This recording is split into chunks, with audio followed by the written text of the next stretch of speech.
Hello friends, welcome to my channel.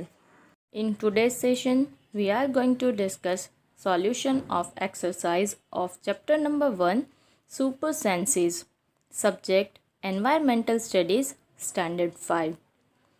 Question number 1 is, how did the ant know that the other ants were not from its group? एंट को पता कैसे चला कि बाकी की जो एंट्स थी वो उनके ग्रुप की नहीं थी? Answer is ants have antenna which they use to smell, touch, feel and communicate with other ants. With the help of these special senses, the ant came to know that the other ants were not from its group. Ants जो है उनके पास antenna होता है जिनका use smell के लिए, touch के लिए, फील करने के लिए, एज वेल एज कम्युनिकेट करने के लिए, यानी कि दूसरे एंड से बात करने के लिए भी यूज़ करते हैं. इसी स्पेशल सेंसेस की वजह से एंट को पता चला कि बाकी की जो एंड्स हैं वो उसके ग्रुप की नहीं है. Question number 2 is, how did the guard ant recognise this ant? Guard ant जो थी उसने अब वो एंट को कैसे रिकॉग्नाइज किया, कैसे पता चला कि ये उसी के ग्रुप की है? The guard ant recognise this ant by its smell. Guard ant ने स्मेल से उस एंट को रिकॉग्नाइज किया. Now question number 3 is, try this and write. This is a small activity and by performing this activity you need to answer some questions. Drop some sugar, jaggery or anything sweet on the ground. Wait until the ants come there. आपको ground के ऊपर sugar या तो गुड़ या तो कोई भी स्वीट जो है वो ग्राउंड के ऊपर रखनी है और वेट करना है जब तक एंड्स आए. First one is, how long did it take for the ants to come? Ants कितने टाइम में वो स्वीट तक आती है? That is first question. Second question, did one ant come first और a group of ants came together? पहले सिर्फ एक ही एंड आती है या एक साथ सारी एंड्स आ जाती है? That you need to observe. Third is, what did the ants do with the food? Ants food के साथ क्या करती है वो आपको ऑब्जर्व करना है. Fourth one is, where do they go from there? वो एंड्स वो स्वीट के पास आती है फिर कहाँ पे जाती है वो भी आपको ऑब्जर्व करना है. Fifth one, do they move in a line? क्या वो सब एक लाइन में चलती है? ये सब आपको ना 1 by 1 ऑब्जर्व करना है. So answers are, first, it took about 15 to 20 minutes for ants to come. Ants को आने में 15 से 20 मिनट लगती है. Second, one ant came first and then a group of ants came there. पहले सिर्फ एक ही एंट आती है, उसके बाद ग्रुप ऑफ एंट मतलब बहुत सारी एंट्स आती है. आपको सेकंड क्वेश्चन पूछा था ना, एक ही एंट आती है या ग्रुप में आती है, वो ऑब्जर्व करना है. Third answer, the ant carries the food and started moving away. आपको पूछा था कि फूड के साथ वो क्या करती है, तो एंट्स आती है, फूड को उठाती है एंड अपने साथ एंड वहाँ से चली जाती है. Fourth answer is, they go to their holes. वो अपने हॉल्स में जहाँ पे वो रहती है वहीं पे वापस चली जाती है. And fifth, yes they all move in a line. Yes, सारी एंड्स ऑलवेज ना लाइन में ही चलती है. या आपने इवन घर में भी कई बार एंड्स आती है तो ऑब्जर्व किया होगा, एंड्स जो है वो एकदम से प्रॉपरली लाइन में जाती है. सो ये एक्टिविटी से क्या पता चला कि एंड जो है ना वो स्मेल से 15 to 20 मिनट्स के अंदर जहाँ पे भी स्वीट होती है वहाँ पे आ जाती है. पहले एक एंड आती है, अगर वहाँ पे स्वीट होती है देन ग्रुप्स में बहुत सारी एंड्स आती है, अपने साथ फूड लेके हॉल में वापस चली जाती है एंड ये ऑलवेज लाइन में चलती है. Next question is, now carefully without harming the ants block their path for a while with a pencil. अब आपको केयरफुली एंट्स को हार्म किए बिना, उनको नुकसान पहुंचाए बिना उनका जो पाथ है ना वो पेंसिल से रोकना है. Sixth one is, now observe how do the ants move. अब ऑब्जर्व करना कि एंट्स कैसे चलती है. Now can you guess why the ants behave like that when you are block their path. आपको ये भी ऑब्जर्व करना है कि जब आप उसका पाथ रोकते हो तो एंड्स कैसे बिहेव करती है। Answers are sixth one, ants climbed up on the pencil and started moving in line towards a particular direction। ants जो है ना वो पेंसिल के ऊपर चढ़ के फिर वहीं से वो लाइन में कंटिन्यू चलती रहती है एक ही पर्टिकुलर डायरेक्शन के अंदर। And sixth is ants move in a line by sensing the smell of leading ants। Now when we block their path they move in a line again by following the smell of the leading ants। जब ends move करती है ना तो leading एंट या ends जो सबसे आगे चलती है ना उसकी स्मेल को सेंस करके उसी लाइन में चलती है। तो जब आपने पाथ ब्लॉक किया ना तो क्या हुआ कि जैसे ही लीडिंग एंट ने अपनी डायरेक्शन चेंज की उसी के साथ साथ पीछे वाली जितनी भी एंड्स होती है वो भी अपनी डायरेक्शन चेंज करके चलती है। Now question number 5 is, have you ever been troubled by mosquitoes? Just think, how do they know where you are. क्या आपको कभी मच्छर ने परेशान किया है? और मच्छर को कैसे पता चलता है, मॉस्किटोज़ को कैसे पता चलता है कि आप कहाँ पे हो, वो कैसे आपके पास आ जाते हैं? Answer is, mosquitoes can find us by the smell of our body. They can also recognise us by the heat of our body. Mosquitoes हैं वो हमारे बॉडी की स्मेल से हमें रिकॉग्नाइज करते हैं, पहचानते हैं कि हम कहाँ पे बैठे हैं। इवन हमारे बॉडी की जो हीट होती है उससे भी वो हमें इजीली रिकॉग्नाइज कर सकते हैं। Next question is, have you seen a dog sniffing here and there? What do you think it is trying to smell? आपने डॉग को स्निफिंग करते हुए इधर उधर भागते हुए ऐसे देखा है क्या? तो वो क्या करता है, मतलब वो क्या स्मेल करने की ट्राई करता है? Answer is, yes I have seen a dog sniffing here and there. Dogs do this to check if any other dog has come into their area by smelling its urine और potty. Yes, dog जो है ना वो इधर उधर sniff करते हुए भागता है। ऐसा क्यों करता है? तो दूसरा जो डॉग है वो अनदर स्ट्रीट का अगर डॉग उसी स्ट्रीट में आ चुका है तो उनकी यूरिन या तो पोटी की स्मेल से वो उनको रिकॉग्नाइज करता है एंड स्निफिंग करता है। आपने भी देखा होगा कि जब भी दूसरे एरिया के डॉग्स एक पर्टिकुलर एरिया के अंदर जाते हैं ना तो उस एरिया में जो डॉग्स रहते हैं ना वो उनको देख के ना भौंकते हैं। क्यों भौंकते हैं? क्योंकि वो बताते हैं कि ये हमारे एरिया के नहीं है, they are strangers. Question number 7 is, in what ways do human beings make use of the special senses of smell of dogs? ये जो डॉग्स है ना उसके पास सेंस, जो स्मेल की जो सेंस होती है ना वो काफ़ी स्ट्रॉन्ग होती है। उसका यूज़ ह्यूमन बींग्स कहाँ पे करते हैं? Answer is, the special sense of smell of dogs is used by humans in the following veg. हम कैसे ये डॉग की जो सेंस ऑफ स्मेल है उसको हम कहाँ पे यूज़ करते हैं? First one is for catching criminals. Criminals यानी कि जिन्होंने कुछ गुनाह किया है ना वो गुनहगारों को पकड़ने के लिए डॉग्स को यूज़ किया जाता है।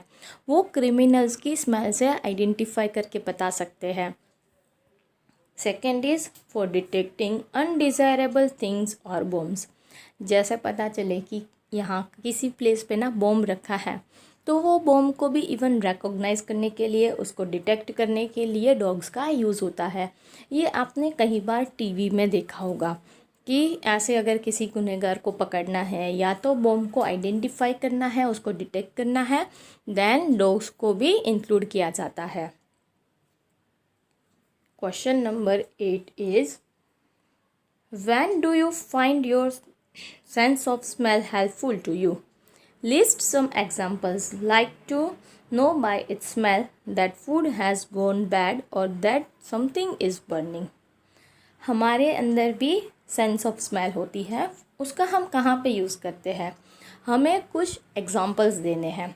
जैसे अगर कुछ खाना बिगड़ गया है ना तो उसकी स्मेल से ही हमें पता चलता है कि ये खाने लायक नहीं है।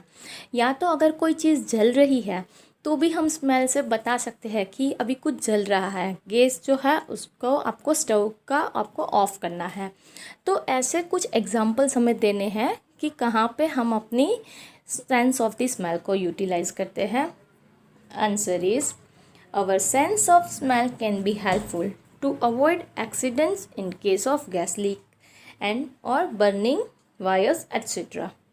जैसे कहीं पे गैस लीक है, पाइपलाइन में कहीं पे लीकेज है, या तो बटन ऐसे ही स्टोव का ऑन रह चुका है, तो जब गैस लीकेज होते हैं उस टाइम पे स्मेल से पता चल जाता है। वहाँ पे हम अपनी सेंस ऑफ स्मेल को यूटिलाइज करते हैं, उसको यूज़ करते हैं। And second one is burning wires. कहीं पे वायर जल रहे हैं ना, देन ऑल्सो हमें पता चलता है कि यहाँ पे वायर जल रहे हैं, कुछ शॉर्ट सर्किट हुई है।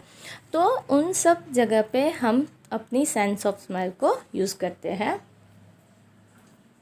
Next question number 9 is name the animals that you would be able to recognise only by their smell without seeing them. हमें कुछ एनिमल्स के नाम बताने हैं जिनको देखे बिना ही सिर्फ उनकी स्मेल से हम उनको रिकॉग्नाइज कर सकते हैं, उनको आइडेंटिफाई कर सकते हैं। Answer is we can recognise dogs, cats, fish etcetera by their smell. हम डॉग्स, कैट्स, फिश ऐसे एनिमल्स को ना उनकी स्मेल से रिकॉग्नाइज कर सकते हैं, उनको पहचान सकते हैं। आँख बंद करके भी उनकी स्मेल से हमें पता चलेगा कि ये कौन से एनिमल्स हैं। Question number 10 is write the names of 5 things वो smell you like and 5 things वो स्मेल यू डोंट लाइक। आपको 5 ऐसी चीज़ें बतानी है जिसकी स्मेल आपको पसंद है, एंड 5 ऐसी चीज़ें बतानी है जिसकी स्मेल आपको पसंद नहीं है। Answer is I like the smell of rose, perfumes, wet soil, incense stick, tasty foods. Rose है, परफ्यूम है, अगर फर्स्ट बारिश है ना तो वो वेट सोइल की स्मेल अच्छी लगती है, अगरबत्ती की अच्छी लगती है स्मेल, टेस्टी फूड जो है उसकी स्मेल भी अच्छी लगती है। Even it might be possible आपको इनके अलावा भी कुछ स्मेल्स अच्छी लगती है, then you can write as per your choice. I don't like the smell of sewage, kerosene oil, dead animals, stagnant water, rotten veggies or fruits. किसकी smell अच्छी नहीं लगती? तो सुएज की, यानी कि नाले में से जो गंदा पानी निकलता है उसकी स्मेल अच्छी नहीं लगती, केरोसिन की नहीं लगती। एनिमल्स अगर मर चुके हैं तो उसमें से भी गंदी बास आती है, गंदी स्मेल आती है।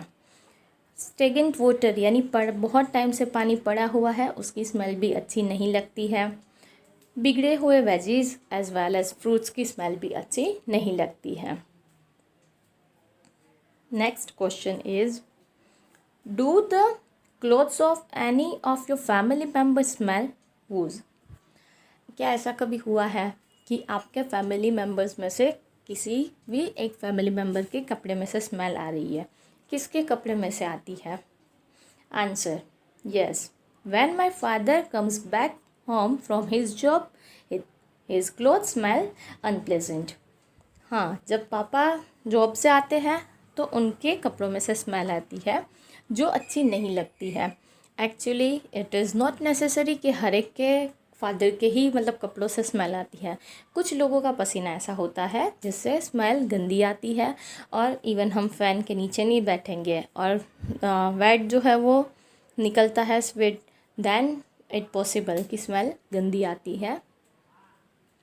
Question number 12 is do you ever come across any smell in a crowded place such as a fair, bus, train etcetera. क्या आपने कभी ऐसा एक्सपीरियंस किया है कि भीड़ वाली जगह जैसे कि मेला लगा है, बस में आप जर्नी कर रहे हो या तो ट्रेन में हो, तो वहाँ पे स्मेल आती है? ऐसा कभी ऑब्जर्व किया है? Answer yes, I have come across some foul smell in a crowded bus. This is people's body odor or smell of sweat. हाँ, जब हम ऐसी कुछ भीड़ भाड़ वाली जगह पे जाते हैं, जैसे कि हम बस में ट्रैवल करते हैं, बहुत भीड़ है बस में, तो लोगों के स्वेट यानी कि पसीने से जो बदबू आती है वो कई बार एक्सपीरियंस होती है, बिकॉज बॉडी जो है उसमें से पसीने की वजह से स्मेल आती है। Question number 13 is think and discuss. Sushila covered her nose when she cleaned Deepak's nappy, but not when she cleaned her daughter. Why do you think she did this? Second, how do you feel when you walk near a heap of garbage? Think of the children who spend the whole day picking things from such garbage. Third is a smell good or bad for everyone in the same way? Or does it depends on how each one feels about it? सबसे पहला question है, सुशीला जो है ना उसने अपना nose cover किया जब दीपक की नैपी क्लीन की, बट जब उसकी खुद की डॉटर की नैपी क्लीन की तब उसने नोज़ जो है वो क्लोज नहीं किया। ऐसा क्यों उसने किया होगा? तो उसका आंसर देखते हैं। Maybe Deepak's nappy is dirty with potty, but her daughter's nappy had pee only, as the smell of potty is more unpleasant than pee.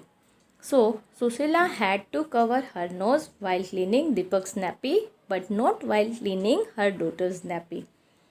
हो सकता है कि दीपक की जो नेपी थी वो पोटी वाली थी जनरली, एंड उसकी जो डॉटर है उसकी नेपी शायद सिर्फ पी वाली होगी। पोटी की जो स्मेल है वो पी से काफ़ी ज़्यादा गंदी होती है, अनप्लेजेंट होती है।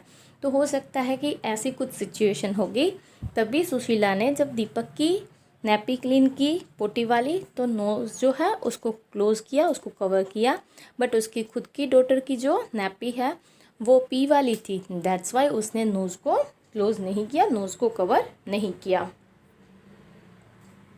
सेकेंड क्वेश्चन था कि आप कभी भी गार्बेज के बाहर नियर बाई अगर निकलते हो तो आपको कैसा फील होता है, और वहाँ पे जो चिल्ड्रन होते हैं जो कचरा उठाते हैं उनको ये गार्बेज के साथ पास वो तो पूरा दिन निकालते हैं, तो उनकी सिचुएशन क्या होगी? I feel bad when I walk near a heap of garbage. The children who spend the whole day picking things from such garbage may not find it that bad. They have come used to the smell of the garbage. जब मैं garbage के पास से निकलती हूँ तो मुझे उसकी smell जो है वो गंदी लगती है, मतलब मुझे वहाँ से बैड फील होता है। बट जो बच्चे वहाँ पे रहते हैं, जो डेली वहाँ से चीज़ें उठाते हैं, कचरा जो है वो सेपरेट आउट करते हैं, उनको शायद गार्बेज जो है ना वो उतना गंदा नहीं लगता होगा, क्योंकि वो वहाँ पे रहते हैं तो उस स्मेल से ना यूज़ टू हो चुके होते हैं, यानी कि उनको आदत हो चुकी होती है, तो उनको उतना गंदा नहीं लगता है। And third question was, good as well as bad smell जो है वो हर एक के लिए सिमिलर होती है या वो पर्सन के फीलिंग्स के ऊपर डिपेंडेंट है? Answer is it depends on how a person feels और think about a particular smell. किसी एक पर्टिकुलर स्मेल के साथ उस पर्सन की फीलिंग कैसी है, वो कैसे फील करते हैं उसके ऊपर डिपेंडेंट है। किसी एक पर्सन को कोई एक जो स्मेल है वो अच्छी लगती है, वो हो सकता है कि दूसरे को बुरी लगती हो। जैसे कि कुछ लोगों को ना परफ्यूम की स्मेल से एलर्जी होती है, उनको परफ्यूम की स्मेल अच्छी नहीं लगती, so that smell is bad for them. But जिनको परफ्यूम का शौक़ होता है, जिनको परफ्यूम अच्छा लगता है, उनको वो स्मेल अच्छी लगती है। So it depends on the person. Question number 14 is, write the name of a bird which has eyes in front of its head like in humans. हमें एक ऐसे बर्ड का नाम बताना है जिसकी आइज़ जो है ना वो हेड के फ्रंट में है। जैसे ह्यूमन बींग्स में हमारे अंदर आइज़ होती है ना हेड के फ्रंट में, उसी तरीके से किस एनिमल बर्ड के अंदर होती है? Answer is an owl has eyes in front of its head like in humans. Owl के अंदर हमारी तरह ही हेड के फ्रंट के अंदर आइज़ होती है, दैट्स वाई अगर उसका पूरा फेस देखोगे ना तो फ्रंट में ही दोनों आइज़ दिखती है like us. Question number 15 is, write the names of some birds which have eyes on either side of the head. What is the size of their eyes as compared to the size of their head? अब हमें कुछ ऐसे birds के नाम बताने हैं जिसमें eyes है ना वो on the either side of the head, मतलब हेड के दोनों साइड एक एक आई होती है, और हमें उनकी आइज़ और हेड को कंपेयर करना है। Birds like sparrow, crow, pigeon, eagle, etc. have eyes on either side of the head. The size of their eye is much smaller than that of their head. Sparrow, crow, pigeon, eagle, इन सब के अंदर जो eyes होती है ना वो head के दोनों साइड एक एक होती है, मतलब आप उसको एक ही साइड से देखोगे ना तो आपको सिर्फ एक ही आई दिखाई देती है, और इनकी जो आइज़ की साइज़ है वो काफ़ी छोटी होती है हेड के कंपैरिजन में। Question number 16 is close your right eye और cover it with your hand. Tell your friend to stand to your right at some distance and ask him to do some action. Wave hand, shake head, etc. This is one activity जिसके अंदर आपको क्या करना है, आपकी जो right I है ना उसको एक हाथ से कवर करना है, ढक देना है। फिर आपके फ्रेंड को बोलना है कि वो आपके राइट साइड पे खड़ा रहे। फिर उसको कुछ एक्शन करनी है, जैसे कि वो वेव हैंड करे, हाथ हिलाए या शेक हैंड करे, ऐसी कुछ वो एक्टिविटी करता है। Could you see your friend's action without moving your neck? क्या आप उस एक्शन को अपना नेक जो है वो मूव किए बिना देख सकते हो? Now try to look at your friend's action with both eyes open but without moving your neck. पहले आपको ये ऑब्जर्व करना है। चलो आंसर्स भी साथ में देखते हैं। पहले आपको क्या ऑब्जर्व करना था कि आप अपने फ्रेंड की एक्शन को देख सकते हो। Answer is no, I could not see my friends action without moving my neck. हम नेक को मूव किए बिना नहीं देख सकते। क्यों? क्योंकि हमारी राइट आई जो है ना वो क्लोज है। हम राइट साइड का ऑलमोस्ट पोर्शन जो है ना वो राइट आई से देख सकते हैं, वो बंद है, दैट्स वाई हमें नहीं पता चलेगा। Now try to look at your friends action with both eyes open but without moving your neck. अब आपको दोनों आइज़ को ओपन रखना है बट अपने नेक को मूव किए बिना अपने फ्रेंड्स की जो एक्शन है उसको ऑब्जर्व करना है। Answer is I was able to see my friends action with both my eyes open and without moving my neck. हाँ, मैं मेरे फ्रेंड, आप क्या करोगे, अपनी फ्रेंड की एक्शन इजीली देख सकते हो क्योंकि अभी आपकी दोनों जो आइज़ है ना वो ओपन है, इसीलिए आपको right side as well as left side सब कुछ दिखेगा। Third question is what was the difference on looking with one और बोथ आइज। एक आँख से देखने में और दोनों आँख से देखने में क्या डिफरेंस है। With both my eyes open, I can see a wide range of area without moving my neck. नेक को मूव किए बिना ही दोनों अगर आइज़ ओपन है ना तो हमें काफ़ी वाइड एरिया, मतलब काफ़ी सारा आसपास का इजीली दिखता है। Question number 4, now toss a small ball और a coin and try to catch it. Try this with both your eyes open, then close one and try to catch it when it was easier to catch. आपको एक ball या तो coin को toss करना है, फिर उसको पकड़ने की ट्राई करनी है। एक बार आप दोनों आइज ओपन करके करोगे, दूसरी बार सिर्फ एक ही eye open and another eye close करके करोगे। कौन सा इजी होगा? Definitely it was easier to catch the ball with both eyes open. अगर दोनों आइज ओपन है ना तो ही ईजी होगा क्योंकि हमें आसपास का सब कुछ क्लियर दिखेगा। Next question is Imagine how it would be to have your eyes in place of your ears. What would you be able to do then, which you cannot do now? सोचो, अब जो years है ना वहाँ पे आपकी eyes होती तो उससे क्या होता और क्या नहीं हो सकता। If I would have eyes in place of my 2 ears, then I would be able to see on my left and right side clearly without moving my neck. अगर हमारे ईयर्स के बदले आइज़ होती ना तो हमें right and left hand side का सब कुछ इजीली दिखता, हमें आइज़ मूव करने नेक मूव करने की ज़रूरत नहीं होती। Next is now can you guess from what distance an eagle in the sky can see a roti on the ground. Eagle जो है ना वो स्काई में अगर उड़ रहा है तो उसको कितने डिस्टेंस से ये रोटी दिखती है? N eagle in the sky can see a roti on the ground from a distance of 1.5 to 2 kilometres. Eagle जो है वो 1.5 से लेकर 2 किलोमीटर्स तक की हाइट से भी रोटी को ऑब्जर्व कर सकता है। Next question is write the names of 10 animals whose ears can be seen. 10 ऐसे एनिमल्स के नाम बताने हैं जिनके ईयर्स हम देख सकते हैं। 10 animals whose ears can be seen are dog, cat, elephant, cow, buffalo, rabbit, lion, tiger, horse and monkey। इन एनिमल्स की ईयर्स आप इजीली देख सकते हो। Question number 18 write the names of some animals whose ears are bigger than our ears। अब ऐसे कुछ animals के नाम बताने हैं जिनके ईयर्स हमारे ईयर्स के कंपैरेटिवली बड़े हैं।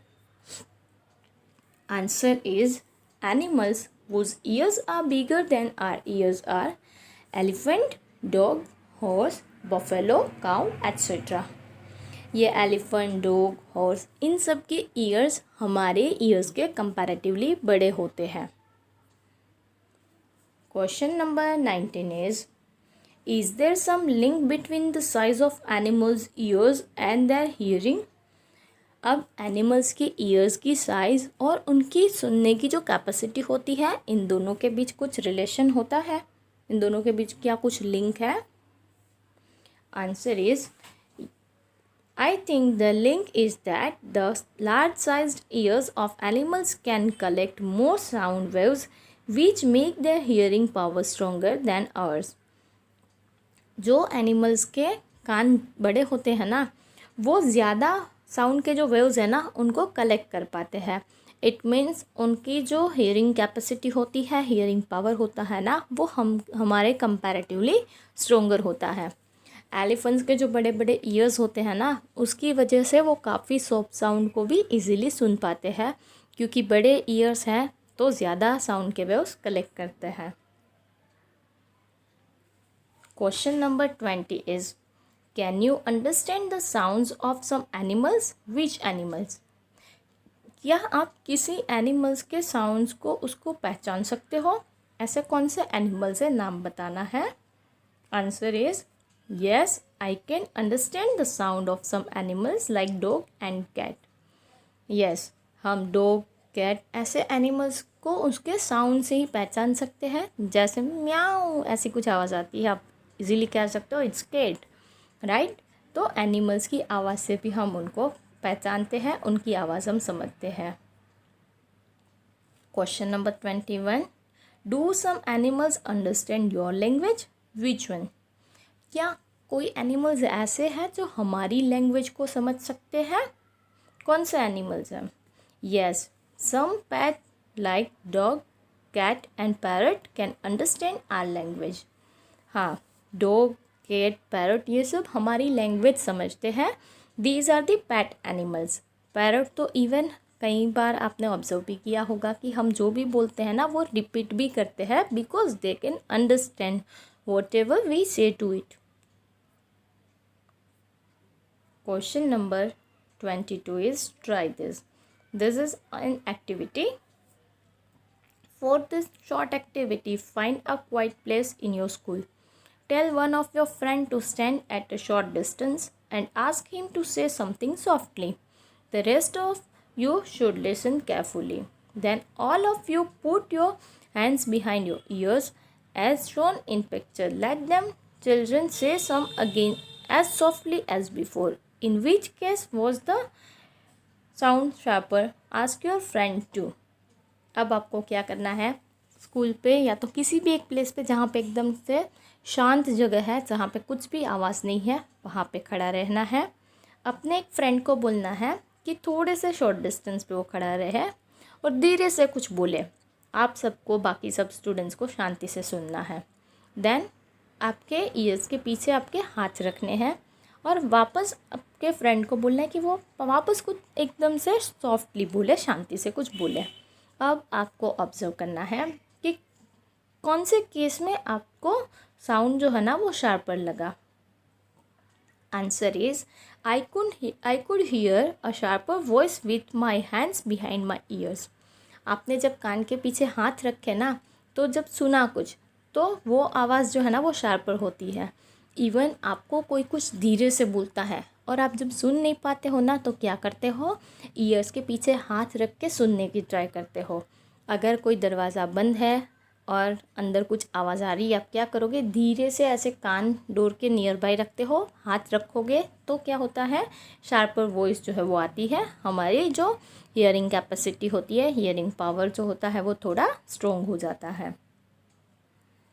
Second, put your hands over your ears and से something. Can you here your own voice. अब क्या करना है, अपने ही कान के ऊपर हाथ रखने हैं, कान के ऊपर. फिर क्या हम बोलते हैं तो अपनी आवाज़ सुन पाते हैं. Yes, I can hear my own voice. हम अपनी खुद की आवाज़ ऐसे सुन सकते हैं. Third is sit near a desk, tap the desk once with your hand, listen carefully. Now put your ear on the desk, tap on the desk once again with your hand, listen again. Was there any difference in the sounds of the tap. पहले एक बार ना आप desk के ऊपर ऐसे finger से बजाओगे और सुनो. दूसरी बार अपना जो हेड है, सिर जो है ना, वो डेस्क के ऊपर रखना है, वापस फिंगर से कुछ बजाओ और सुनो. दोनों के बीच में क्या डिफरेंस है. Yes, when I put my year on the desk I could hear a sharper sound of the tap. जब अपना जो सिर है ना वो डेस्क के ऊपर रखते हो ना, तो जो साउंड है वो शार्पर होता है. Question number 23 is, have you noticed that during the cold season you cannot see any lizard in the house? Where do you think they have gone? आपने ऑब्जर्व किया है कि कोल्ड सीज़न जो होती है ना, तब लिजर्ड घर में नहीं दिखती है, तो कहाँ चली जाती है. Answer is yes, I have noticed that lizards are not seen during the cold season. I think they must have gone for long sleep at a warm place to escape the cold. Winter season के अंदर lizard नहीं दिखती, क्योंकि ठंड से बचने के लिए ना ये लॉन्ग स्लीप के लिए वार्म प्लेस पे चली जाती है. Question number 22 is, given here is the sleeping time of some animals. Below each picture write for how many hours a day that animal sleeps. आपको यहाँ पे ना पिक्चर दी गई है, देखो, और उसके अंदर कुछ सर्कल्स है, उसके अंदर कुछ ड्रॉ किया हुआ है, कुछ हाईलाइट किए हुए हैं पार्ट्स. आपको ये बताना है कौन सा एनिमल कितने टाइम के लिए सोता है. ये उनके स्लीपिंग आवर्स बताए हैं. Answer is hear each circle is divided into 12 equal sectors. आप काउंट कर सकते हो 1 2 3 4 5 6 7 8 9 10 11 एंड 12. यहाँ पे भी आप काउंट करोगे तो 1 2 3 4 5 6 7 8 9 10 11 एंड 12. सो हर एक में 12 इक्वल सेक्टर्स है, राइट. और एक दिन कितने आवर्स का होता है, 22 आवर्स का होता है. सो 1 सेक्टर कितने टाइम का हुआ, so a sector is taken equal to 2 hours. एक जो सेक्टर है ना, एक जो डिवीजन है वो 2 आवर्स का हुआ. फॉर काउ के कितने डिविजन्स हाईलाइटेड है, 2 divisions. 1 division is equals to 2 hours. It means 2 division is equals to 2 division into 1 division equals to 2 hours. So काउ कितने टाइम्स होती है, 4 आवर्स. पाइथन जो है उसके कितने पोर्शन है हाईलाइटेड, 1 2 3 4 5 6 7 8 एंड 9 है. सो 9 अगर सेक्शन जो है वो हाईलाइटेड है, 9 into 2 that is 18 hours. So 18 hours के लिए पाइथन होता है. जिराफ में सिर्फ एक ही सेक्टर हाईलाइटेड है and 1 sector is equals to 2 hours. So giraffe कितने टाइम्स होता होगा, 2 आवर्स, राइट. कैट के लिए काउंट करो 1 2 3 4 5 एंड 6. 6 सेक्टर्स हुए. 6 sectors into 1 sector is equals to 2 hours. So 6 2 ज़ा 12. सो कैट 12 आवर्स के लिए सोती है. Question number 25 is, the tiger is one of the most alert animals and yet today tigers are in danger. What do you think are some of the dangers to tigers in the jungle? Tiger जो है ना वो सबसे alert animal में माना जाता है, फिर भी आज वो डेंजर में है। ऐसा क्यों है? Poaching and illegal hunting are the biggest threats for tigers, which can even cause the extinction of this animal. Besides this, deforestation is causing tigers to lose their natural home and making their survival tough. अब tigers जो है ना उनको illegally मारा जाता है, पकड़ लिया जाता है। उसकी वजह से ये एनिमल्स जो है ना वो एक्सटिंक्शन में है, ऑलमोस्ट वो एंडेंजर्ड सिचुएशन में है। इवन डे बाय डे हम अपने सेल्फिश रीज़न की वजह से हमें बहुत सारे वुड चाहिए, सो हम डिफोरेस्टेशन करते हैं, ट्रीज़ को कट करते हैं। इसीलिए टाइगर्स ने अपना जो नेचुरल होम है वो लूज़ किया। दैट्स वाई भी उनको सर्वाइव करना काफ़ी उनके लिए टफ होता है। Question number 26, can human beings also be a threat to animals? How? Human beings जो है उनको भी दे ऑल्सो थ्रेट टू, उनको भी क्या थ्रेट होते हैं एनिमल्स से? How? Yes, human beings can also be a threat to animals. Human beings kill animals for hide and other body parts. Also, forests are being destroyed to develop the industries and build home, due to which the natural habitat of animal is reduced. हाँ, human being जो है ना वो भी animals उनकी वजह से भी काफ़ी कम हुए हैं, क्योंकि हम एनिमल्स को मारते हैं। इवन उनके बॉडी पार्ट्स जो हैं उनको सेल करने के लिए हम डे बाय डे डिफोरेस्टेशन कर रहे हैं, इंडस्ट्रीज़ को डेवलप करने के लिए, घर बनाने के लिए। तो डिफोरेस्टेशन की वजह से एनिमल्स का जो नेचुरल हैबिटेट है ना, मतलब जो उनका नेचुरल होम है रहने के लिए, वो धीरे धीरे रिड्यूस हो रहा है। So it affects the animals. So हम भी थ्रेटनिंग का एक रीज़न है। Question number 27 is, have you notice that sometimes singers put their hands on their ears when they sing? Why do you think they may be doing this? Singers जो है वो अपने hands है ना वो ईयर्स के ऊपर रखते हैं, ऐसा आपने नोटिस किया है? ऐसा वो क्यों करते हैं? This is already discussed in another way. Yes, I have noticed the singers sometimes put their hands on the ears while singing. They do this to listen to their own voice and have control on it. Question number 28. Give examples of animals that may have a very strong sense of sight, hearing or smell. हमें कुछ animals के नाम देने हैं जिनकी sense of site देखने की जो पावर है, hearing as well as smell, ये सारी सेंसेस काफ़ी स्ट्रॉन्ग है। ऐसे कुछ एनिमल्स के नाम बताने हैं। Animals with a strong sense of sight are eagle, vulture and hawk. ये एनिमल्स हैं जिनकी जो सेंस ऑफ साइट है वो काफ़ी स्ट्रॉन्ग है। Animals with a strong sense of hearing are elephant, monkeys and tiger. Elephant, monkey and tiger की sense of hearing जो है वो काफ़ी पावरफुल होती है, काफ़ी स्ट्रॉन्ग होती है। And animals having a strong sense of smell are dogs, tigers, lions.